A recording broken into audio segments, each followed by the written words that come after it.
ባለጉዳዮች ባሉበት ቦታ ሆነው በዲጂታል ችሎታ አገልግሎት የሚያገኙበት አሰራር ሊጀመር ነው ተባለ። 42 ሀገራት በኢትዮጵያ የሲቪክ ምህዳር መጥበብ እንዳሳሰባቸው ለተባበሩት መንግስታት ድርጅት አስታወቁ። ከውጭ የቱርክ መከላከያ ሚኒስተር እስራኤል በኳታር ዶሃ የፈጸመችውን ጥቃት ለኛም በጣሙን አስጊያችን ነው አለ። ሰላም ጤና ይስጥልን ውድ የአዲስ ኢንሳይት ቤተሰቦች፣ ከሀገር ውስጥና ከባህር ማዶ ያሰባሰብናቸውን ዜናዎች፣ ትንታኔዎችና የህብረተሰብ ምልከታዎችን አካተን በየቀኑ በሚለዋወጠው ዓለም ውስጥ እውነትን ከወሬ ለይተን በጥልቀት እንመረምራለን። ቀደም ሲል ያሰማናችሁን መረጃዎች ወደ በኋላ ወደ እናንተ የምናደርስ ይሆናል። አብራችሁን ቆዩ።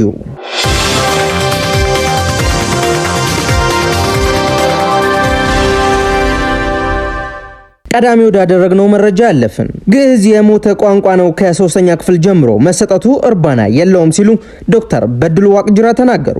የአዲስ አበባ ዩኒቨርሲቲ የቋንቋና ስነ ጽሑፍ መምህር የሆኑት ዶክተር በድሉ ዋቅጅራ የግዕዝ ትምህርት በአንደኛ ደረጃ ትምህርት ቤት መሰጠቱ እርባና የለውም ሲሉ ከቢቢሲ አማርኛ ጋር በነበራቸው ቆይታ ገልጸዋል።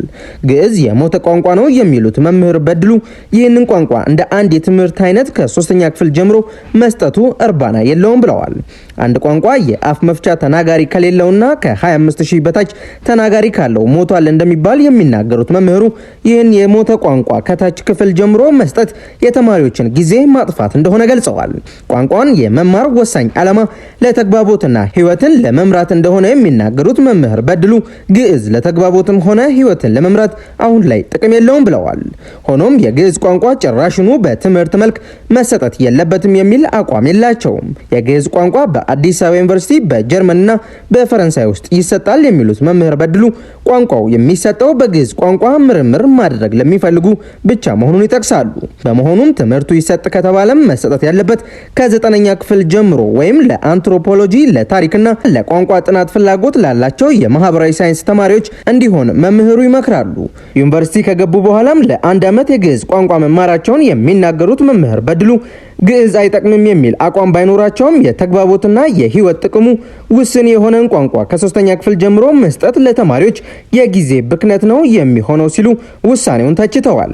ተማሪዎቹስ 9 ዓመት ሙሉ ምንድነው የሚማሩት ሲሉም በሚኖረው ዝግጅት ላይ ጥያቄ አንስተዋል።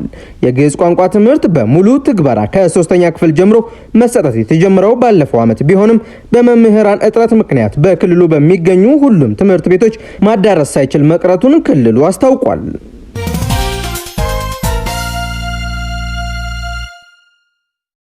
42 ሀገራት በኢትዮጵያ የሲቪክ ምህዳር መጥበብ እንዳሳሰባቸው ለተባበሩት መንግስታት ድርጅት አስታወቁ።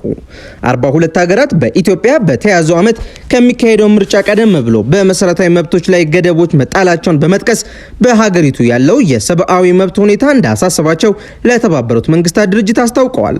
ሀገራቱ ባሳለፍነው ሳምንት ባወጡት የጋራ መግለጫ በኢትዮጵያ ያለው የሰብአዊ መብት ሁኔታ በተለይም ሀሳብን በነጻነት የመናገር፣ ሰላማዊ ሰልፍ የማድረግና የመደራጀት መብቶች መገደባቸው አሳስቦናል ሲሉ ገልጸዋል። አክለውም በቅርቡ በሲቪክ ማህበራት ድርጅቶች ላይ የተፈጸመውን ማስፈራራትና እገዳን ጨምሮ የሲቪክ ምህዳር መጥበብና መዘጋት አሳሳቢ ነው ብለዋል። ሀገራቱ በገለልተኛ መገናኛ ብዙሃንና ጋዜጠኞች ላይ እየደረሰ ያለው ማስፈራራትም ስጋት እንደፈጠረባቸው በመግለጽ ለእነዚህ ክስተቶች ግልጽ የሆነ ምርመራ እንዲካሄድ ጥሪ አቅርበዋል። ፊርማቸውን ያኖሩት ሀገራቱ በተባበሩት መንግስታት ድርጅት የሰብአዊ መብት ከፍተኛ ኮሚሽነር ጽህፈት ቤት በ2024 ሪፖርቱ ላይ በመንግስታዊና መንግስታዊ ባልሆኑ አካላት ከፍተኛ የሰብአዊ መብት ጥሰቶችና ጥቃቶች መፈጸማቸውን መገለጹን ጠቅሰው ይህም አሳሳቢ መሆኑን አመላክተዋል።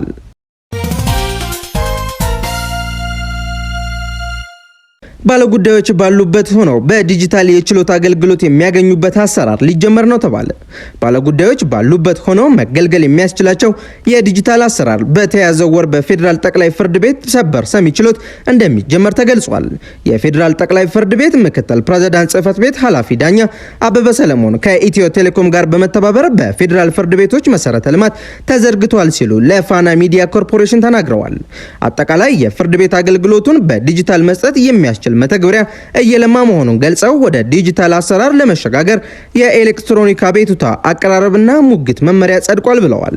መመሪያው ባለጉዳዮች ባሉበት ሆነው የኤሌክትሮኒክስ አቤቱታ ለማቅረብ መልስ እንዲሰጥ ከፍርድ ቤቶች ወደ ባለጉዳዮች መጥሪያ ለማድረስ እንደሚያስችል ጠቅሰው ባለጉዳዮች የዳኝነት ሂደቱን ባሉበት ሆነው እንዲከታተሉ የሚያስችል አሰራር መካተቱን ጠቁመዋል።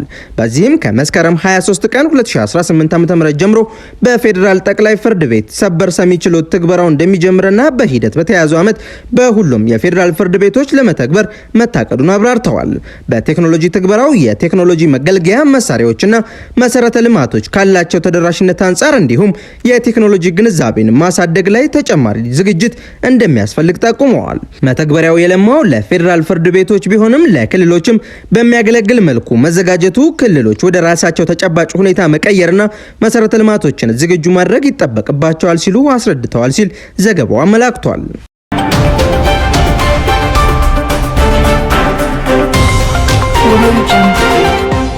የቱርክ መከላከያ ሚኒስተር እስራኤል በኳታር ዶሃ የፈጸመችውን ጥቃት ለእኛም በጣሙን አስጊያችን ነው አለ። የቱርክ መከላከያ ቃል አቀባይ እስራኤል በኳታር ዶሃ የሚገኘውን የሐማስ መሪዎች መኖሪያን መደብደቧን ኃላፊነት የጎደለው ድርጊት ነው ብለውታል። አክለውም ቀጣዮቹም የእስራኤል የጥቃት ኢላማዎች እኛ ልንሆን እንችላለን ሲሉ ስጋታቸውን ተናግረዋል። ቀደም ሲል የሐማስ መሪዎችን አሸባሪዎች ሲሉ የጠሯቸው የእስራኤሉ ጠቅላይ ሚኒስተር ቤንያሚን ኔታንያሁ የትም ይሁኑ የት ህጋዊ ኢላማዎቻችንን ናቸው ማለታቸውን አሶሺየትድ ፕሬስ አስታውሷል። ቱርክም እንደ ኳታር የሐማስ መሪዎች ወጣ ገባ የሚሉባት ሀገር እንደሆነች ይነገራል። እስራኤል ቱርክን የሐማስ ሴራ ማጠንጠኛና የገንዘብ ማሰባሰቢያ ማዕከል ነች የሚል ክስ እንደምታሰማባት ተጠቅሷል።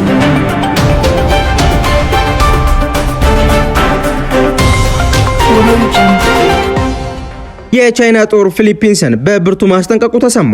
የቻይና ማስጠንቀቂያ የተሰማው የፊሊፒንስ ጦር በደቡብ ቻይና ባህር ከአሜሪካና ከጃፓን ጋር ጥምር የባህር ኃይል ልምምድ ከጀመረ በኋላ እንደሆነ ቲአርቲ ወርልድ ጽፏል። ቻይና በደቡብ ቻይና የባህር ወሰንና የውሃ አካላት ይገባኛል እንደ ፊሊፒንስ ካሉ የአቅራቢያው ሀገሮች ጋር ውዝግቧ የቆየ ነው። ቤጂንግ የዚህ የደቡብ ቻይና ባህር አብዛኛው የኔ ነው ባይ ነች። የሶስቱ ሀገሮች ጥምር የባህር ኃይል ልምምድ ሲያካሂድ ቻይና ደግሞ የባህር ቅኝቷን ማጠናከሯ ታውቋል። ቻይና የእነ ፊሊፒንስ ጣምራ የባህር ኃይል የጦር ልምምድ አጥብቃ መንቀፏም ተሰምቷል።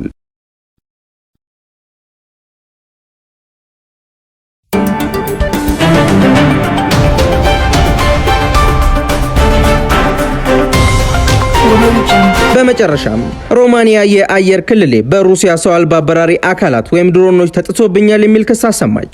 ቀደም ሲል ፖላንድም ተመሳሳይ ክስ ስታሰማ መሰንበቷን አጃንስ ፍራንስ ፕሬስ አስታውሷል።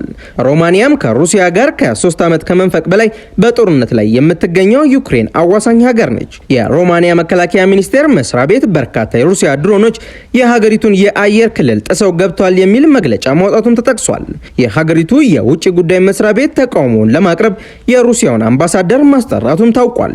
ሩሲያ እንዲህ አይነቱን ጠባጫሪነት ልታቆም ይገባልም ብለዋል። የሩሲያ ድሮኖች የሮማኒያን የአየር ክልል ጥሰው ገብተዋል ስለመባሉ ከሞስኮ በኩል የተሰጠ አስተያየትም በዘገባው አልሰፈረም።